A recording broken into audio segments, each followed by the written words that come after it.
Salom aziz do'stlar, kanalimizga xush kelibsiz.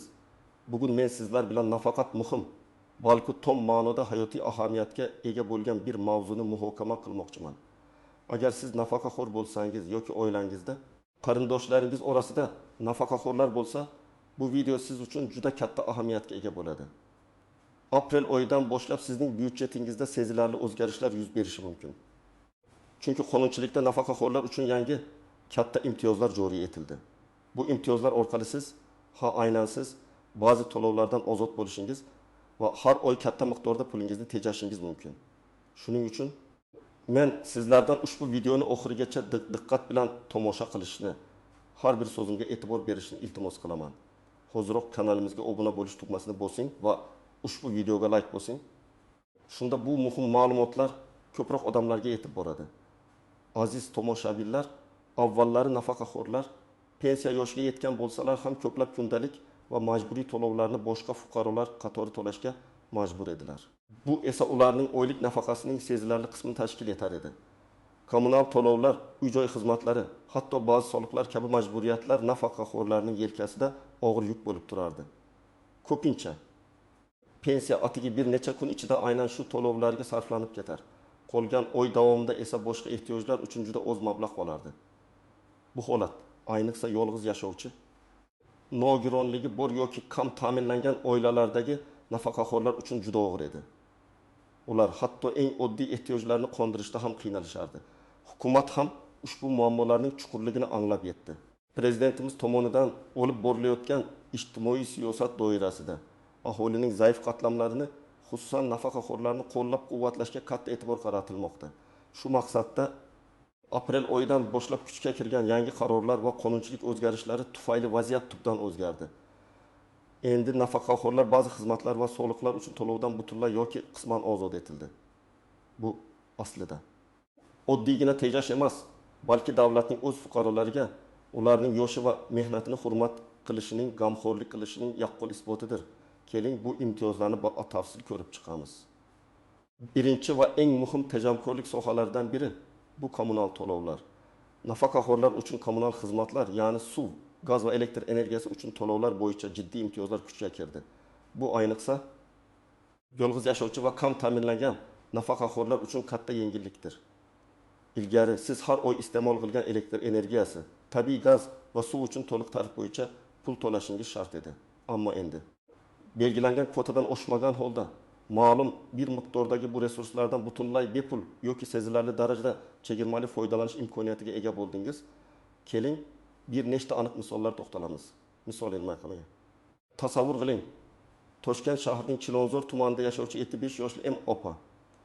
U yolg'iz yashaydi va uning yagona daromadi bu nafaqa. Avvallari M opa har oy o'rtacha 7000 so'm suv uchun, 4000 so'm elektr uchun va 100 so'm gaz uchun to'lar edi. Jami 230 ming so'mga yaqin. Bu uning nafaqasining deyarli 3dan 1 qismini tashkil etardi. Endilikda yangi qonunchilikka ko'ra, agar opaning oyga iste'mol qiladigan suv miqdori 5 kubometrgacha, elektr energiyasi 1 kilovolt soatgacha va gaz 1 kubometrgacha bo'lsa, u ushbu iste'mol uchun to'lovdan to'liq ozod etilishi mumkin. Bu degani emi. Opa har oy byudjetidan 230 ming so'mni tejab, bu pulni dori-darmon, oziq-ovqat yoki boshqa ehtiyojlarga sarflash imkoniyatiga ega bo'ladi. Bu qanday hisoblanadi? Davlat tomonidan belgilangan har bir kishi uchun minimal iste'mol normalari mavjud bo'lib, imtiyozlar shu normalar asosida beriladi. Agar iste'mol normadan oshsa, faqatgina ortiqcha qismi uchun odatiy tarifda to'lov amalga oshiriladi. Misol 2. Qashqadaryo viloyatining Shahrisabz tumanida yashovchi 6 yoshli aka va 65 yoshli Z opa oilasini olaylik. Aka I guruh nogiron hisoblanadi. Ular avvallar elektr energiyasi uchun to'liq to'lagan.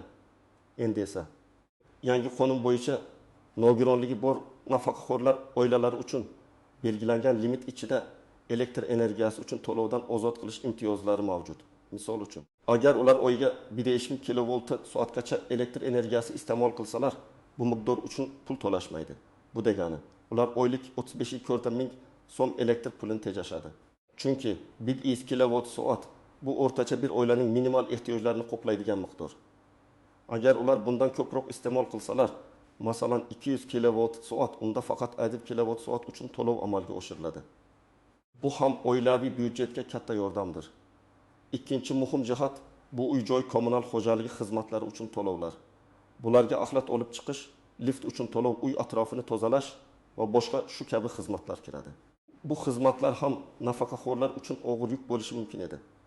Endilikda yangi qaror bilan ba'zi hududlarda, ayniqsa qishloq joylarda yashovchi nafaqaxo'rlar uchun axlat olib chiqish to'lovlaridan to'liq ozod qilish holatlari mavjud. Shaharlarda esa qisman imtiyozlar qo'llaniladi. Misol 3. Farg'ona viloyatining Guva tumanidagi qishloqda yashovchi taqdum yoshli Xis bobo qishloq joylarda ham oxirgi yillarda axlat to'plami xizmatlari yo'lga qo'yildi va buning uchun har bir kishidan ma'lum miqdorda to'lov undirilar edi. Xis bobo yolg'iz yashaydi va uning o'yiga 10 ming so'm axlat uchun to'lovi bor edi. Endi yangi qarorga ko'ra Xis bobo kabi yolg'iz yashovchi va kam ta'minlangan nafaqaxo'rlar ushbu to'lovdan to'liq ozod etiladi. Bu degani 10 ming so'm uning cho'ntagida qoladi. Garchi bu katta summa bo'lmasa ham, oylik hisobda, yillik hisobda bu ham sezilarli tejashdir. Toshkent shahridagi ko'p qavatli uyda yashovchi nafaqaxo'rlar uchun esa masalan, lift xizmati yoki uy atrofini tozalash uchun to'lovlarga qisman chegirmalar berilishi mumkin.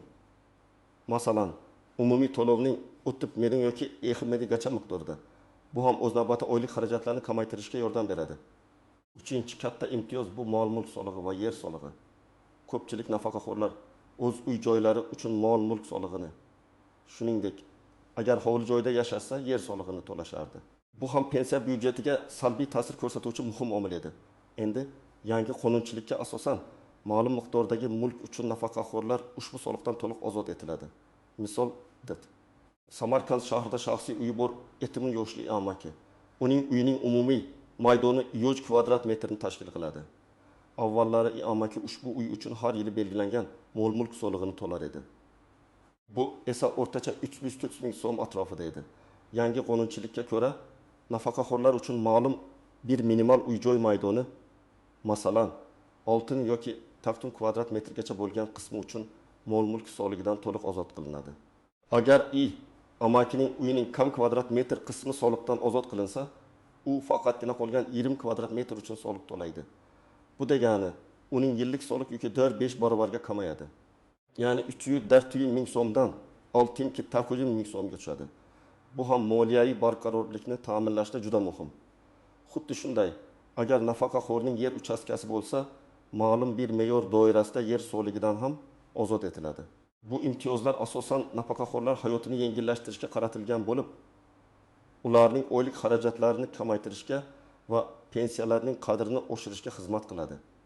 Endi esa ushbu imtiyozlardan foydalanishda uchraydigan istisnolar, e'tibor berish lozim bo'lgan jihatlar va unchalik aniq bo'lmagan nozik nuqtalarga to'xtalib o'tamiz. Birinchidan, bu imtiyozlarning muddati masalasi. Ko'plab nafaqaxo'rlar bu imtiyozlar doimiy yoki vaqtincha ekanligiga qiziqishadi. Aprel oyidan boshlab joriy qilingan imtiyozlar odatda yil oxirigacha amal qiladi. Ba'zilari esa qonunchilikka kiritilgan o'zgarishlar doirasida doimiy tus olishi mumkin. Bu haqda tegishli tashkilotlardan aniq ma'lumot olish muhim. Eng asosiysi, ushbu imtiyozlardan foydalanish uchun tegishli hujjatlarni belgilangan muddatlarda topshirish lozim. Aks holda imtiyozlar sizga tatbiq etilmasligi yoki kechikishlar yuzaga kelishi mumkin. Ikkinchidan, eng ko'p beriladigan savollardan biri: agar men aprel oyi to'lovlarini allaqachon to'lab qo'ygan bo'lsam nima bo'ladi? Bu juda o'rinli savol. Odatda ortiqcha to'langan summa sizga qaytarilmaydi. Balki keyingi oylardagi kommunal to'lovlar hisobidan qayta hisoblanadi va o'zlashtiriladi. Masalan, agar siz aprel oyi uchun elektr energiyasi uchun 1 ming so'm to'lab qo'ygan bo'lsangiz va imtiyoz bilan bu miqdor 2 ming so'mga tushgan bo'lsa, qolgan 1 ming so'm may oyi yoki undan keyingi oylar to'lovga o'tkaziladi. Bu sizning shaxsiy hisobingizda oldindan to'lov sifatida aks etadi. Shunday qilib, siz baribir o'sha pulni tejaysiz. Faqat u keyingi to'lovlardan ayirib tashlanadi. Shu sababli imtiyozlar kuchga kirganini bilganingizdan so'ng darhol murojaat qilish tavsiya etiladi. Uchinchidan, hududiy farqlar ham mavjud bo'lishi mumkin. Viloyatlar va shaharlar o'rtasida imtiyozlarning miqdori va shartlarida ba'zi kichik farqlar bo'lishi ehtimoli bor. Mahalliy hokimiyat organlari o'z byudjet imkoniyatlaridan kelib chiqib, qo'shimcha imtiyozlar yoki yordam turlarini joriy qilishi mumkin. Shuning uchun o'z yashash joyingizdagi mahalliy hokimiyat yoki mahalla va oilani qo'llab-quvvatlash bo'limidan aniq ma'lumot olish zarur.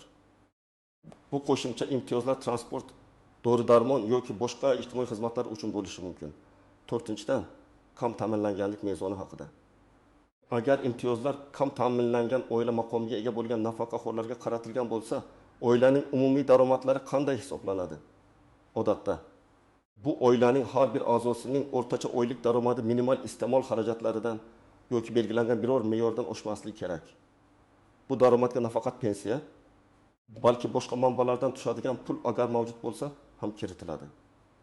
Bu mezonlar har yili qayta ko'rib chiqilishi mumkin. Shuning uchun aniq ma'lumotni Davlat xizmatlari markazidan yoki mahalla va oilani qo'llab-quvvatlash bo'limidan olish lozim. 5-dan imtiyozlardan foydalanishda sodir bo'lishi mumkin bo'lgan xatolar va ularni oldini olish yo'llari. Eng keng tarqalgan xatolar: bu hujjatlarni noto'g'ri rasmiylashtirish, belgilangan muddatlarni o'tkazib yuborish yoki imtiyozlar haqida umuman bilmaslikdir. Masalan, agar sizning pasportingiz yoki nafaqa guvohnomangizda ma'lumotlar eski bo'lsa, bu rad etishga sabab bo'lishi mumkin. Shuningdek, kerakli ma'lumotnomalarni to'liq taqdim etmaslik ham arizaning ko'rib chiqilishini kechiktiradi. Bu kabi xatolarni oldini olish uchun albatta yuqorida aytib o'tganimizdek, barcha hujjatlarni diqqat bilan tayyorlash va tegishli maslahat olish juda muhimdir. 6-dan eng noxush holat agar sizning arizangizni rad etishsa. Bunday holatda nima qilish kerak?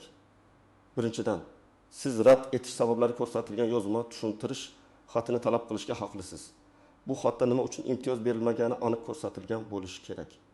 2-dan bu xatni olganingizdan so'ng siz yuqori turuvchi tashkilotlarga, masalan, Adliya vazirligining hududiy bo'limlariga, O'zbekiston Respublikasi Prezidentining xalq qabulxonalariga yoki sudga shikoyat bilan murojaat qilishingiz mumkin. Ko'pincha xalq qabulxonalari orqali murojaatlar tez va samarali hal qilinadi.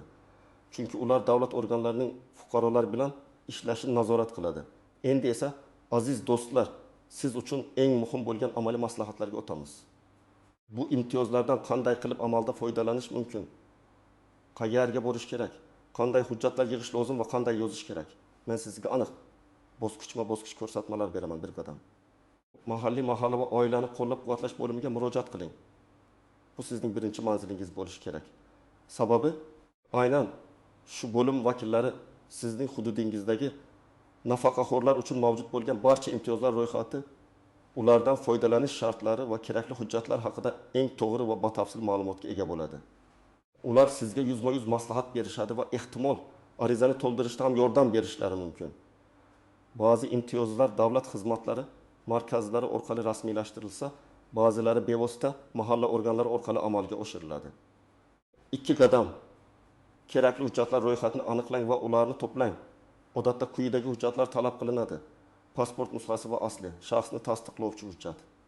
Nafaqa guvohnomasi nusxasi va asli, sizning nafaqaxo'r ekanligingizni tasdiqlovchi hujjat. Oila tarkibi to'g'risidagi ma'lumotnoma mahalladan beriladi. Oilangizda qancha kishi borligi va ular kim ekanligi ko'rsatiladi. Nogironlik guvohnomasi. Agar siz yoki oila a'zoyingizda nogironlik bo'lsa, bu qo'shimcha imtiyozlar olish imkonini beradi. Uy-joyning kadastr hujjati nusxasi mol-mulk va yer solig'i imtiyozlar uchun kerak bo'ladi. Uy-joyning maydoni va egasini tasdiqlaydi. Kommunal to'lovlar bo'yicha qarzdorlik yo'qligi haqida ma'lumotnoma. Bu ma'lumotnomani kommunal xizmat ko'rsatuvchi tashkilotlardan olishingiz mumkin. Ba'zi hollarda agar qarzdorligingiz bo'lsa, imtiyozlar berilmaydi. Shu sababli imtiyozga murojaat qilishdan oldin qarzdorlikni bartaraf etish maqsadga muvofiqdir. Daromadlar to'g'risidagi ma'lumotnoma. Agar imtiyoz kam ta'minlanganlik mezoni asosida berilsa, ushbu hujjat talab qilinadi. Ishlaydigan oila a'zolari uchun ish joyidan, ishsizlar uchun mahalla yoki bandlikka ko'maklashish markazidan. 3 qadam. Ariza yozing. Sizning arizangizda quyidagilar aniq ko'rsatilishi kerak. Kimdan? Sizning to'liq ism-sharifingiz, yashash manzilingiz, pasport ma'lumotlaringiz.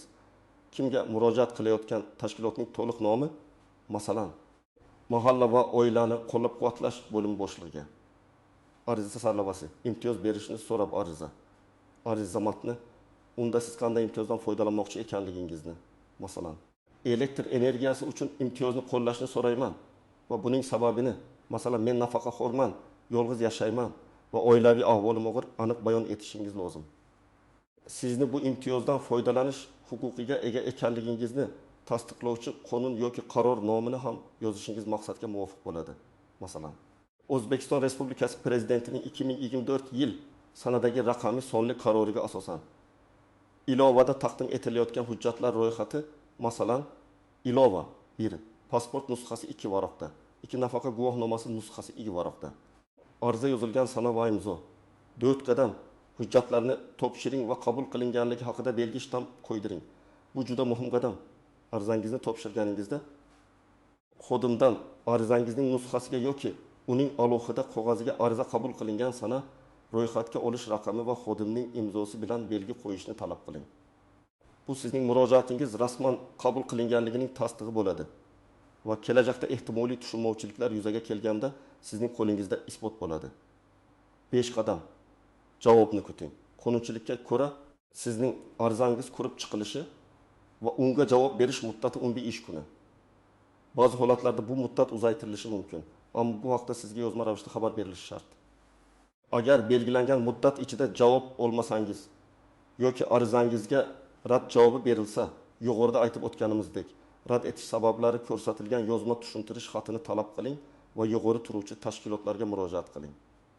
Faollikni yo'qotmang. Aziz tomoshabinlar, bugun biz nafaqaxo'rlar uchun aprel oyidan boshlab kuchga kirgan muhim imtiyozlarni va bu imtiyozlar orqali qanday qilib katta tejash mumkinligini batafsil ko'rib chiqdik. Bu imtiyozlar nafaqat sizning moliyaviy ahvolingizni yaxshilaydi, balki davlatimizning o'z fuqarolari, ayniqsa keksa avlod vakillariga bo'lgan g'amxo'rligining yorqin dalilidir. Unutmang, sizning pensiyangiz faqatgina kundalik xarajatlarga emas, balki sizning munosib hayot kechirishingiz uchun ham xizmat qilishi kerak. Bu imtiyozlardan foydalanish sizning qonuniy haqqingizdir.